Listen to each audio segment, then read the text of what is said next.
வணக்கம், இது Swiss news 7 செய்திகள். சுவிஸ் லோட்செயின் ஆன்மீக பணியகத்தினால் புனித பவுல் பேதுருவானர் திருவிழா சிறப்பாக கொண்டாடப்பட்டது. சுவிட்சர்லாந்தின் லோட்செயின் தமிழ் ஆன்மீக பணியகத்தினால் வருடந்தோறும் நடத்தப்படும் பவுல் பேதுருவானவர் திருவிழா இம்முறை அருட்பணி யூட் முரளிதரன் தலைமையில் சிறப்பாக இடம்பெற்றது. மகிழ்ச்சியோடும் வரவேற்கின்றோம்.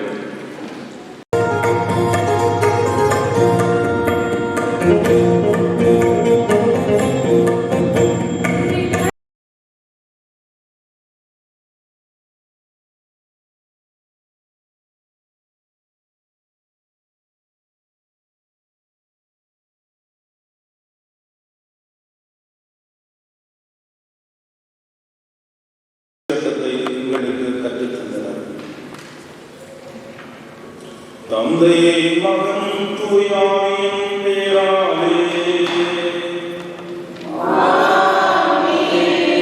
நம் ஆண்டவராகிய இயேசு கிறிஸ்துவின் கடவுளிடம் தூயாவின் நட்புறவும் உங்கள் அனைவரோடும் என்றும் இருப்பதாக.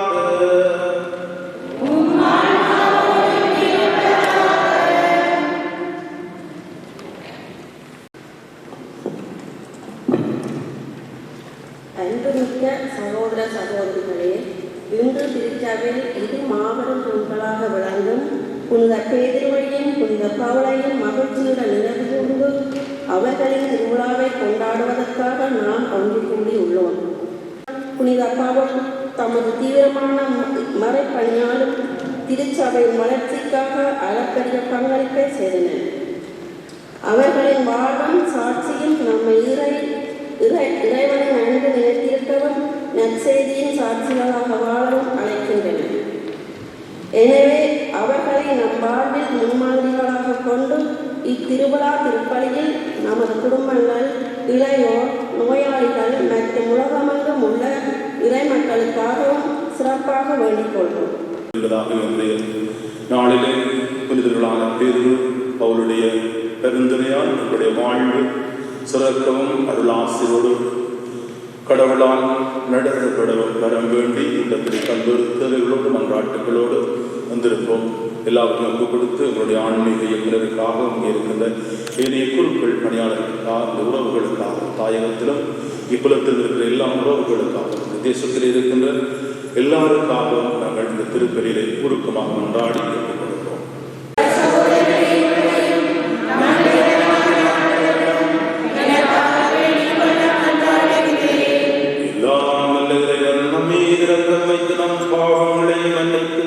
நம்மை நிலை வாழ்வுக்கு அழைத்து செல்வாராக.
அவர்கள் வழியாக விண்ணகத்துடைகளை தொடக்கத்தில் மதுத்துகவை மீது பொழிந்தீரே.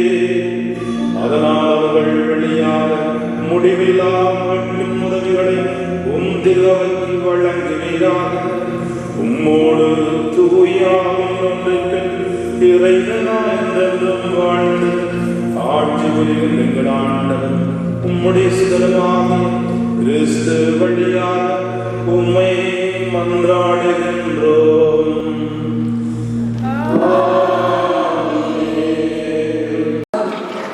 ஈரோடும் கையிலிருந்து ஆண்டவர் என்னை விடுவித்து காத்தார் என்று நான் உண்மையாகவே அறிந்து கொண்டேன்.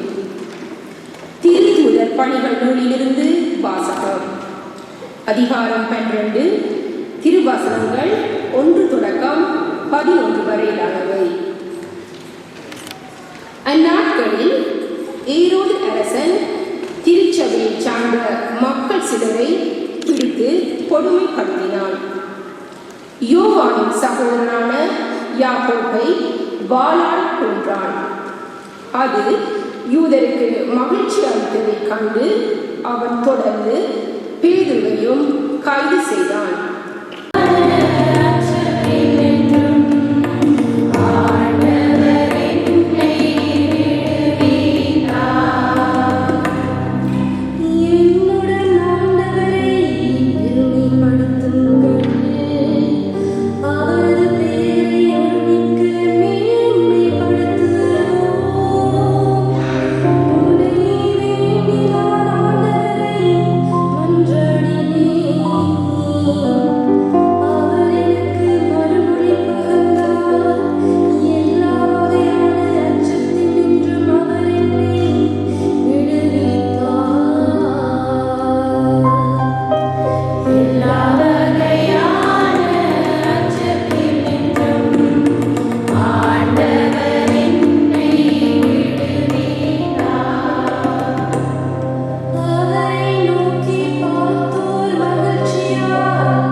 திருத்தூதர் பவுல் தீமோத்தேயுவுக்கு எழுதிய 2ஆம் திருமுகத்திலிருந்து வாசகம். அன்பிற்குரியவரே, நான் இப்போதே என்னை பலியாக படைக்கின்றேன். நான் பிரிந்து செல்ல வேண்டிய நேரம் வந்துவிட்டது. நான் நல்லதொரு போராட்டத்தில் ஈடுபட்டேன். என் ஓட்டத்தை முடித்து விட்டேன். விசுவாசத்தை காத்துக்கொண்டேன். இனி எனக்கென வைக்கப்பட்டிருப்பது நேரிய வாழ்வுக்கான வெற்றி பாகையே. அதை இறுதி நாளில் ஆண்டவர் எனக்கு தருவார். நீதியான அந்த நடுவர் எனக்கு மட்டுமல்ல, அவர் தோன்றுவார் என விரும்பி காத்திருக்கும் அனைவருக்குமே தருவார். நான் அறிவித்த செய்தியை நிறைவுக்கு அனைத்து நாட்டவரும் அதனை கேட்க வேண்டும் என்று ஆண்டவர் என் பக்கம் நின்று எனக்கு வலுவூட்டினார். சிங்கத்தின் வாயிலிருந்தும் என்னை விடுவித்தார்.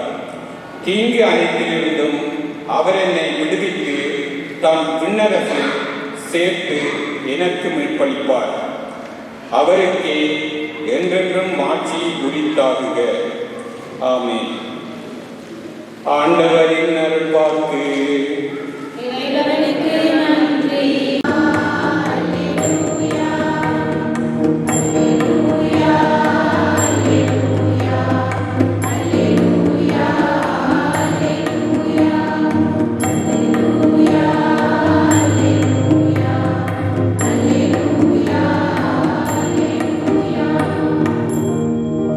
உன்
பிலிப்பு செசாரியா பகுதிக்கு சென்றார்.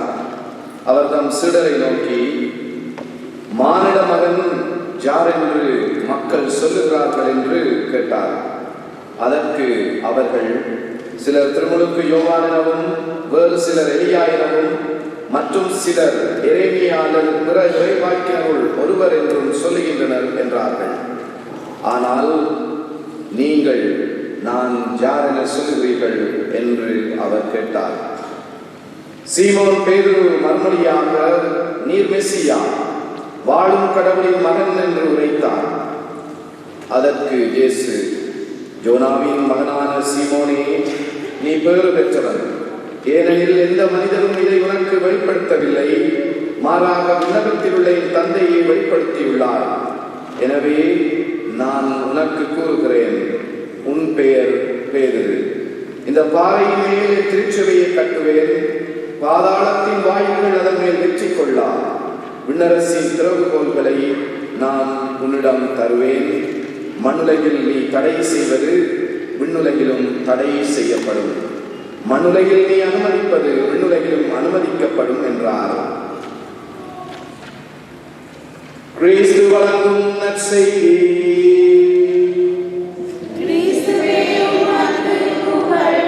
மிக வெப்பமான சூழலில் இந்த அற்புதமான விழாவை கொண்டாடி கொண்டிருக்கிறீர்கள். இந்த ரெண்டு பேரை பார்க்கும்போது நமக்கு என்ன இதாக என்ன பொருத்தமாக இருக்குது. இந்த திருவிழா 10ஓடு 11 அப்படின்னு பார்க்கும்போது கொஞ்சம் நெருடலாக இருக்கு. இந்த ரெண்டு பேரும் ஒரு ஆள் மீன் பிடிக்கிறார்கள், இன்னொருத்தர் டென்த்து செய்கிறவர். இந்த ரெண்டு பேரை வச்சு தான் கடவுள் இப்படிப்பட்ட ஒரு மிகப்பெரிய திருச்சபை உருவாக்கிறார். 1.6 பில்லியன் ஜனங்கள், 1600 லட்சம் ஜனங்கள் இந்த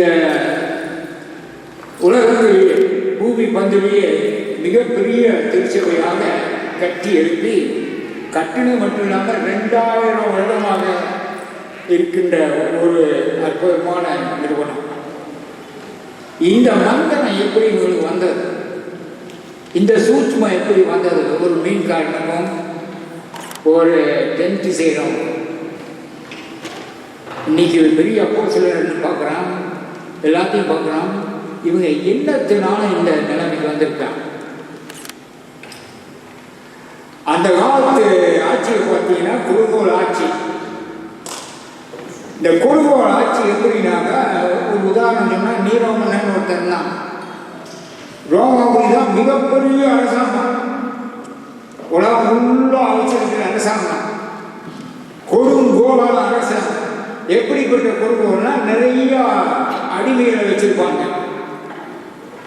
அங்கே ஒரு ராஜபெரும்பன் ஒன்று இருக்கும், ஆளுகின்ற மக்கள் இருப்பாங்க, நிறைய ஜனங்கள்லாம் அடிமை தான். அடிமையை எப்படி நடத்துவாங்கன்னா, ஒரு உதாரணம் என்னன்னா, எப்போவெல்லாம் இப்போ விருந்து நடக்குதோ, அந்த காலத்தில் லைட்டு கிடையாது, ஃபோக்கஸ் லைட் கிடையாது, வேறு எதுவுமே கிடையாது.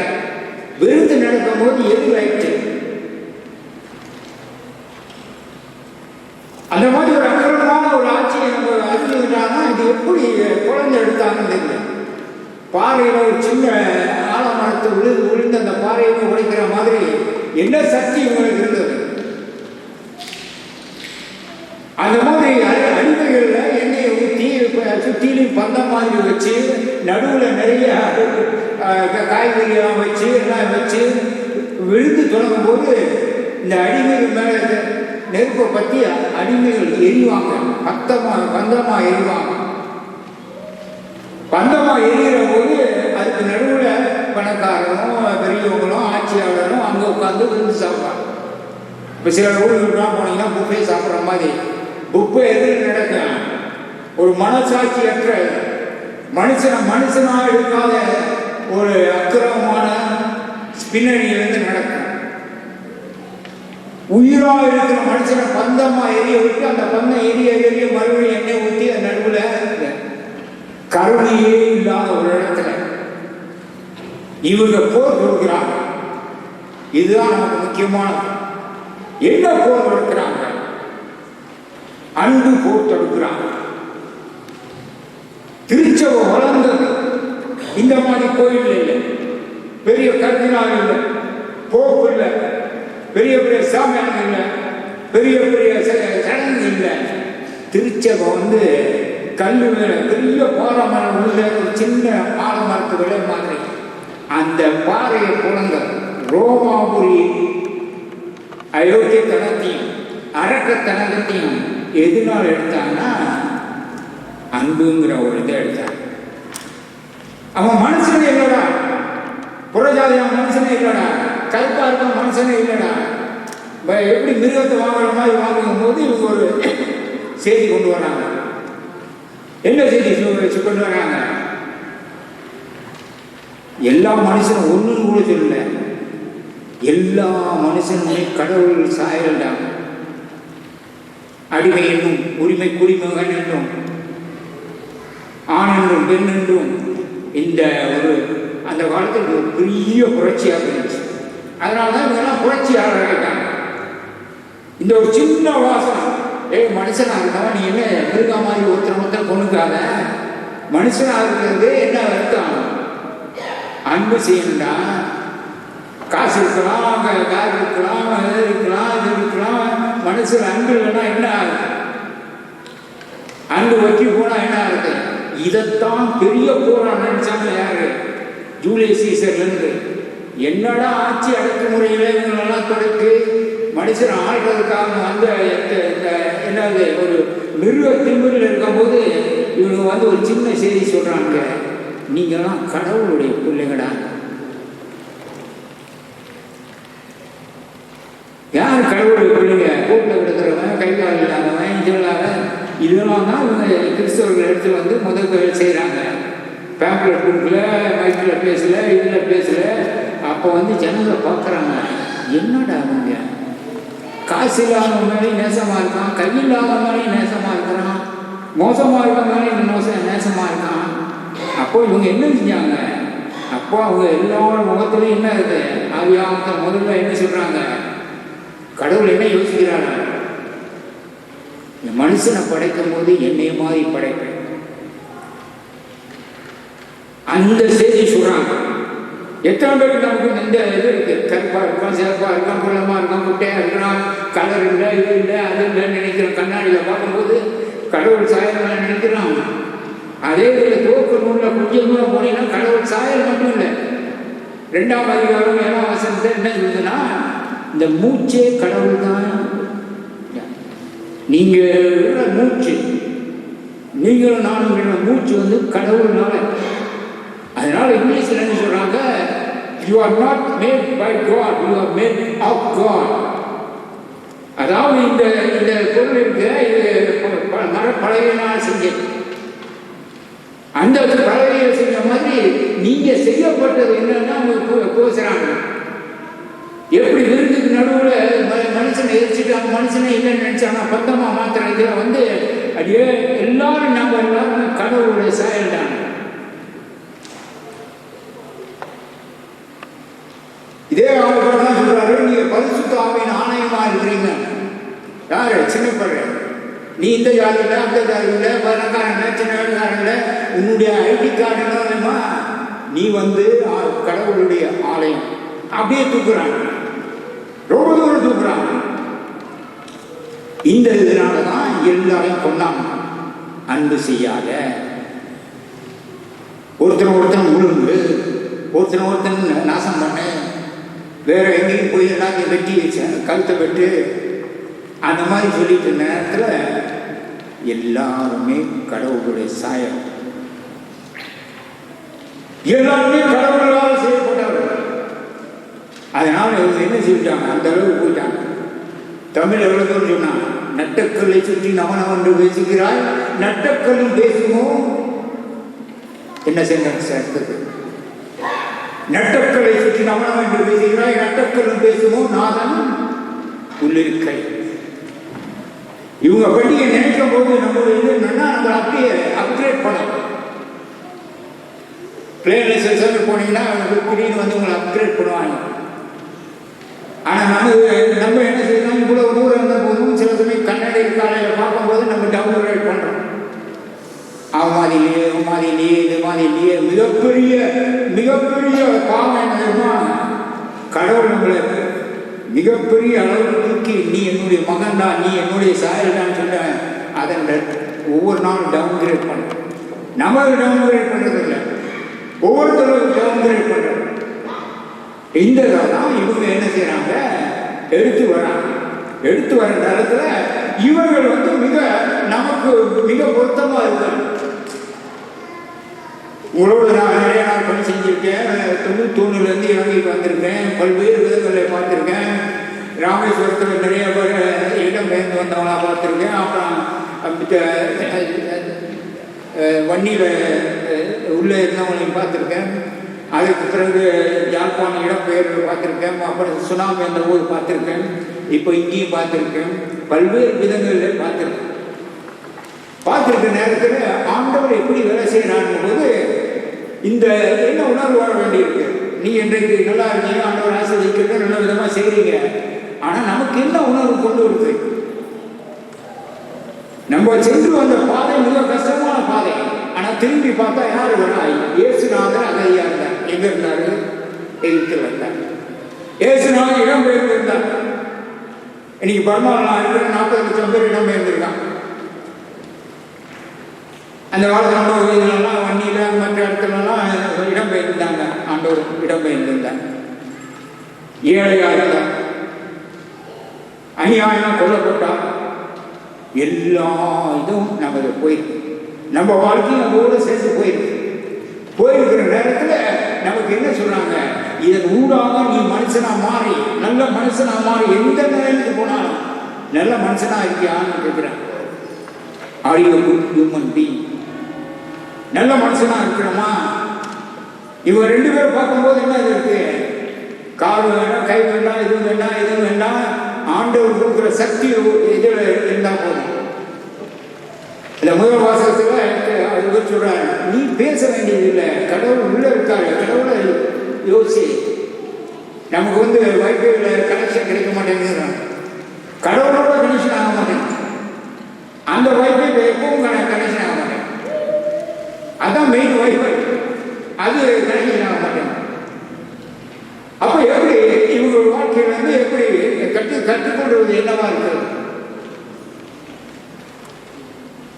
இவங்க எல்லோரையும் ஒரு கிறிஸ்துவ நாகரிகத்துக்கு கொண்டு வந்தாங்க. அதான் எல்லா நாகரிகம் நீங்க என்ன பாக்குறீங்க? எல்லாரையும் நல்லபடியாக நிறுத்தணும், உலகத்தில் உரிமை இருக்குது அப்படிங்கிறதெல்லாம் பைபிள் இருந்தால் வருது. வேற ஐநாவுக்கு சபையில் இருந்தாலும் வரல. எப்படி வருது? ஒவ்வொருத்தரும் கடவுளுக்குள்ளேயா இருக்கிறனால புருஷ கொஞ்சம் காலையில் எதிரிக்கும் போது ஒருத்தரை கடவுளை பார்க்கணும். இந்த கர்மத்தை பார்க்குறேன்னு அந்த வார்த்தை சொல்லக்கூடாது. ஒருத்தர் கடவுளை பார்க்கக்கூடிய ஒரு சக்தி இருக்கு. எப்படி நல்ல கிறிஸ்துவர் ஆகுறது இவங்க தான் சொல்லி கொடுத்துட்டு போயிருக்காங்க. நாங்கள் ஊர்லலாம் நிறைய ஊர்லலாம் இதை நடத்தும் போது நீங்கள் ஏன் கிறிஸ்டியனாக இருக்கீங்கன்னு கேட்போம். நீங்கள் ஏன் கிறிஸ்டியனாக இருக்கீங்க, நீங்கள் என்ன பதில் சொல்றீங்கன்னு தெரியாது. 199 பேர் என்ன சொல்லுவாங்க, நான் கிறிஸ்டியனாக இருக்கிறது எங்கள் அப்பா அம்மா செஞ்ச பாவம் சொல்ல மாட்டாங்க. எங்கள் அப்பா அம்மா கிறிஸ்டியனாக இருக்காங்க, நாங்கள் பரம்பரையாக கிறிஸ்டியனாக இருக்கிறோம் அப்படின்னு.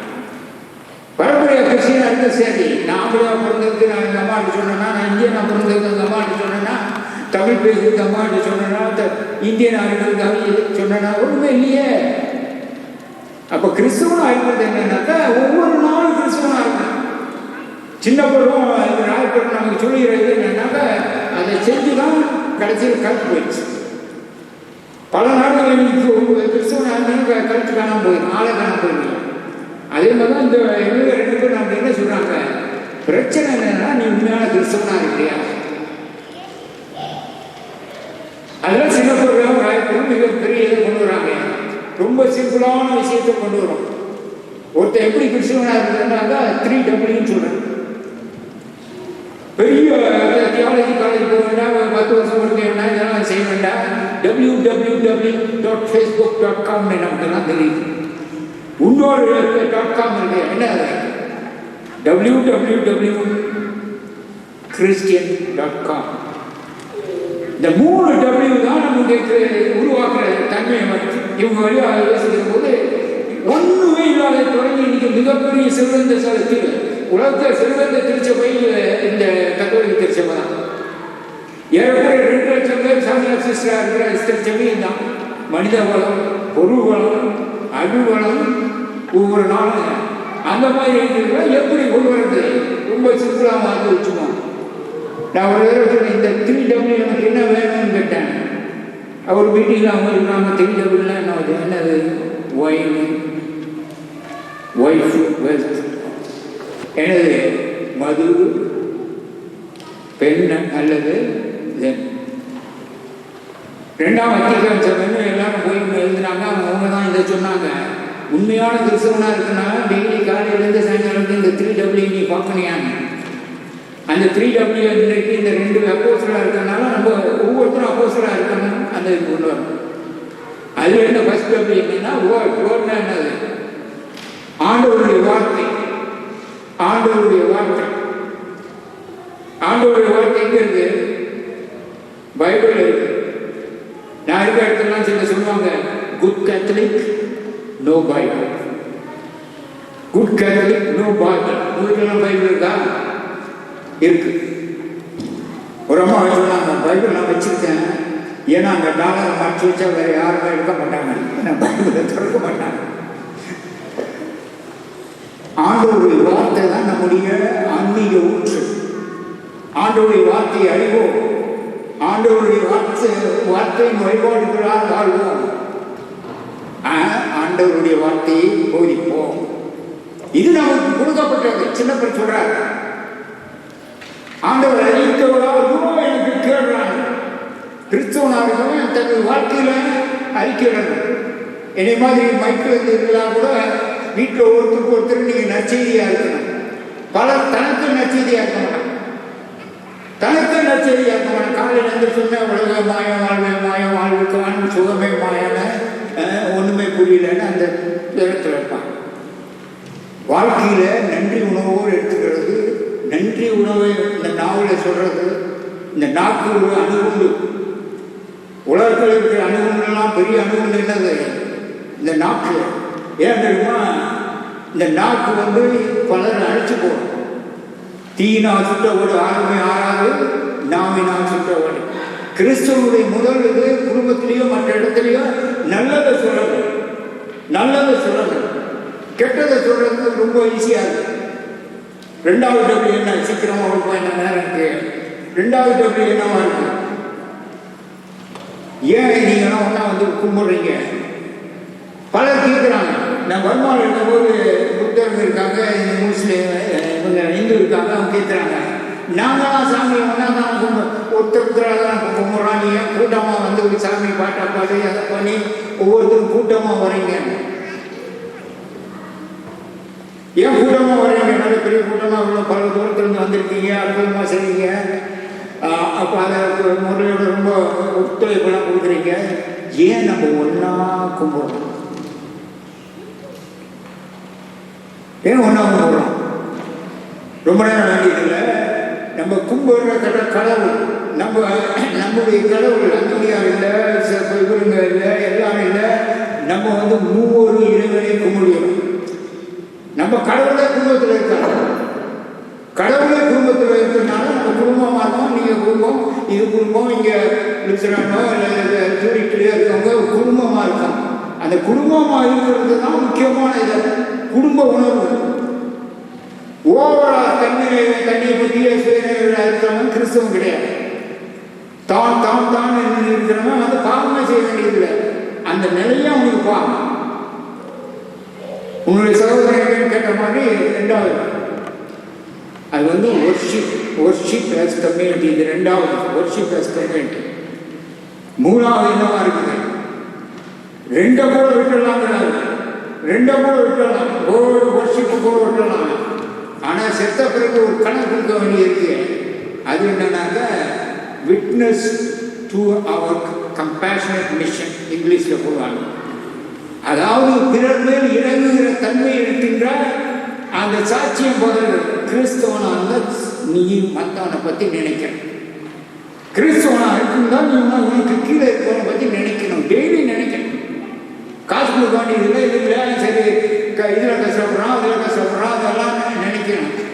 தனக்கு கீழே இருக்கவனை மறந்தினாக்கா கடவுளனை மறந்துடும். இது எங்க சொல்றாங்க? மத்திய சிசு 25ஆம் அதிகாரத்தில் கடைசி நாள் என்னவா இருக்கான்? டேய் உனக்கு கீழே இருக்கவனை நீ நினைச்சியா? நான் அதை செஞ்சேன்னா இதை செஞ்சேன்னா இதை செஞ்சேன், எவனுக்காவது உதவி செஞ்சியா? ஒரு கப் தண்ணியாவது கொடுத்தியா? இதனால தான் நம்ம கிறிஸ்தவர்கள் தொழில்நோயாளர் நடத்துகிறோம், அதை நடத்துகிறோம், இதை நடத்துகிறோம், எல்லாம் நடத்துகிறோம். ஏன்னா நமக்கு கீழே இருக்கவனே இறங்கணும். இந்த 3 டபிள்யூ இருந்து ஆசீர்வதிக்கப்பட்டவர்களாக இருக்க போது தான் இவர்கள் மாதிரி நாமும் ஒரு சீடர்களாக இருக்கும். அதனால நான் பல பேர் பல ஊர்களுக்கு போய் இங்கெல்லாம் வந்து பார்க்குற நேரத்தில் அற்புதமாக நீங்கள் அமைப்புகள் ரீதியாக இவ்வளோ கூட்டமாக வரீங்க, இந்த வெளியில் கூட வரீங்க, நல்லபடியாக வந்திருக்கிறீங்க. நான் அங்கே போட்டுனேன். ஒரு காலத்தில் நம்ம சிறுவர் பார்க்கல நான் நடந்தேன், அது தனுஷ்கோடியில் நடந்தேன், யாழ்ப்பாணத்தில் நடந்தேன், வண்டியில் நடந்தேன்.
செய்தியை மகிழ்ச்சியோடு பகிர்ந்து கொள்வோம். உங்களுக்கு கிறிஸ்துவின்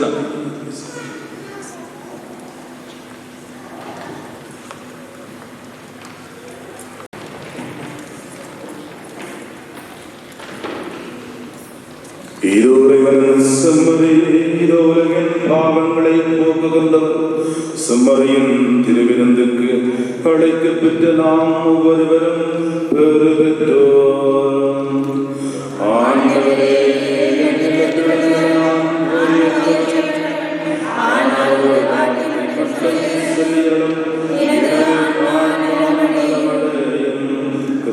திருடனும் திருத்தங்களை காத்து நித்திய வாழ்வளிப்பதாக.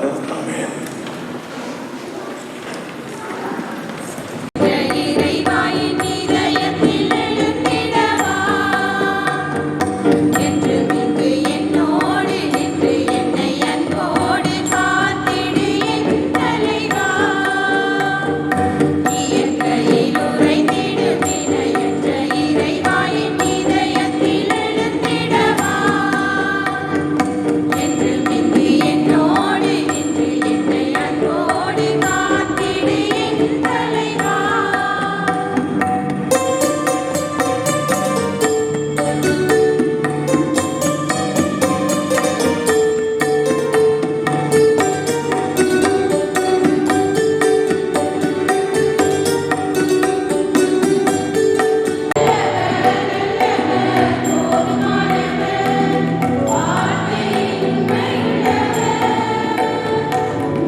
எல்லாம் வல்ல இறைவனின் அருளாசியை நாடி இத்திருவிழாவில் ஒன்று கூடியிருக்கும் உங்கள் அனைவருக்கும் எமது இணைய மாலை வணக்கங்களையும் திருவிழா நல்வாழ்த்துக்களையும் மகிழ்ச்சியோடும் அன்போடும் தெரிவித்துக் கொள்கின்றேன். ஒரு பக்கத்தில் திரும்பி ஹாப்பி ஃபீஸ்ட் சொல்லிக் கொள்வோம். பக்கத்தில் இருக்கிறவர்களுக்கும் இந்த உங்களுடைய வாழ்த்தை தெரிவித்துக் கொள்ளுங்க. பாருங்க, பக்கத்தில் ஆறு இருக்கிறது. சந்தோஷம். இறைமக்களே, இன்று நாங்கள் கூடியிருப்பது வெறும் ஒரு திருவிழாவினை மாத்திரம் கொண்டாடுவதற்காக மட்டுமல்ல, மாறாக திருச்சபையின் உறுதியான தூண்களாக விளங்கிய புனித ராயப்பரின் புனித சின்னப்பருடைய விசுவாசம், தியாகம், இறையன்பு மற்றும் நற்செய்தி பணிக்கான அர்ப்பணிப்பை நினைவு கூர்ந்து நமது வாழ்விலும் அதனை பின்பற்ற உறுதி கூறும் அருள்மிகு தருணமாகும். புனித ராயப்பரின் அசைக்க முடியாத விசுவாசமும் புனித சின்னப்பரின் தீவிரமான நற்செய்தி அறிவிக்கும் நமது குடும்பங்களுக்கும் இளைஞர்களுக்கும் எமது ஆன்மீக பணியிடத்திற்கும் என்றும் முன்மாதிரியாக அமைந்து அவர்களது கலந்து பேசுவதால் இறைவன் நம்மை என்றும் வழிநடத்தவும் காக்கவும் ஆசீர்வதிக்கவும் இங்கிருக்கிற குருக்களாகிய நாங்கள் உங்களுக்காக மன்றாடி உங்களை ஆசீர்வதிக்கிறோம். அன்பார்ந்தவர்களே, இன்றைய நாளிலே திருப்பலியிலே இணைந்து மறையுரையாற்றிய ஃபாதரை ஒன்றும் தெரியாது இல்லையா? தெரியுமா? இருக்காது? தெரியாது. பிரியமானவர்கள், நம்முடைய தமிழ் மக்களுடைய, இலங்கை தமிழ் திருச்சபையினுடைய வரலாற்றிலே, நம்முடைய தமிழ் மக்களுடைய அவலத்திலே, இடம்பெயர்வுகளுக்குள்ளே இந்த மனிதன் மிகவும் அரும் பணியாற்றிய ஒரு உயர்ந்த மனிதன். இவர் இந்தியாவிலே பிறந்திருந்தாலும் நம்முடைய இலங்கை மக்கள் முதலாக ராமேஸ்வரத்துக்கு போய் இறங்கிய காலத்திலிருந்து நம்முடைய மக்கள் மீண்டுமாக வருகை தந்தும் தற்பொழுது 2008, 2009 பிரச்சனைகள் காலத்திலும் எங்கெல்லாம் அவர்கள் இருக்கிறார்களோ அவர்களுக்கு தேவையான அனைத்து நல்ல காரியங்களையும் செய்ய இயேசு சபை அகதிகள் பணி என்று சொல்லி ஒரு பணியை உருவாக்கி அதன் வழியாக நம்முடைய இலங்கை தமிழ் மக்களுக்கு பல உதவிகளை செய்தவர். தொடக்க காலத்திலே விடுதலை புலிகளுடைய உயர்மட்ட தலைவர்களை சந்தித்து, அரசாங்கத்தினுடைய உயர்மட்ட தலைவர்களை சந்தித்து அவர்களை ஒரே மேசைக்கு கொண்டு வந்து தொடக்க காலத்திலே சமாதான பேச்சுவார்த்தைகளுக்கு ஊன்றுகோலாய் இருந்தது ஃபாதர் அமல். அவர் அடிக்கடி இலங்கைக்கு வருவது வழக்கம். எங்களுடைய முன்னாள் மறைமாவட்ட இறந்த ஆயர் ராயப்பூர் ஜோசப் ஆண்டகைக்கு மிகவும் நெருக்கமாக பணி செய்தவர். நம்முடைய தமிழ் மக்களுடைய உரிமைக்காக இன்றும் குரல் கொடுக்கிறவர். இவர் உலகத்திலே 3 கண்டங்களிலே பணியாற்றியிருக்கிறார். தற்பொழுது பர்மாவிலே இராணுவ ஆட்சி, அதற்கு எதிரான அடக்குமுறைகள், அதற்கு மத்தியிலே அங்கே பணியாற்றி கொண்டிருக்கிறார். ஆகவே இவ்வாறு உயர்ந்த மனிதர்களுடைய நம்மோடு இணைந்திருப்பது சந்தோஷம். ஒரு கணம் அவருக்கு நன்றி சொல்லுவோம். எழுந்து கரங்களை கட்டி அவருக்கு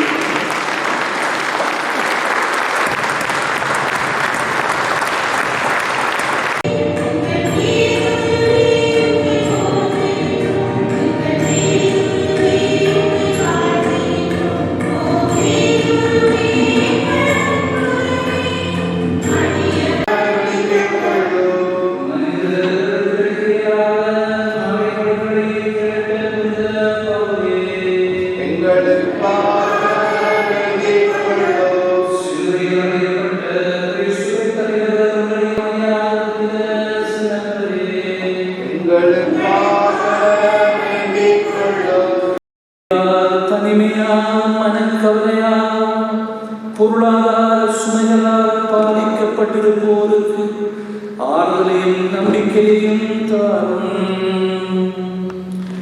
இறுதியாக என் அன்பார்ந்த பாதுகாவலரான புனிதராயர்களே, சின்னங்களே, நாங்களும் இந்த சன்னிதானம் விட்டு பிரிய இருப்பதால் உங்களது பாதத்தை புத்தி செய்து உங்கள் ஆசீர்வாதத்தை கேட்கின்றோம். அவ்வாசீர்வாதம் எங்கள் மேலும் எமக்குள்ள யாவற்றின் மேலும் என்றும் இருக்க கடவுளாக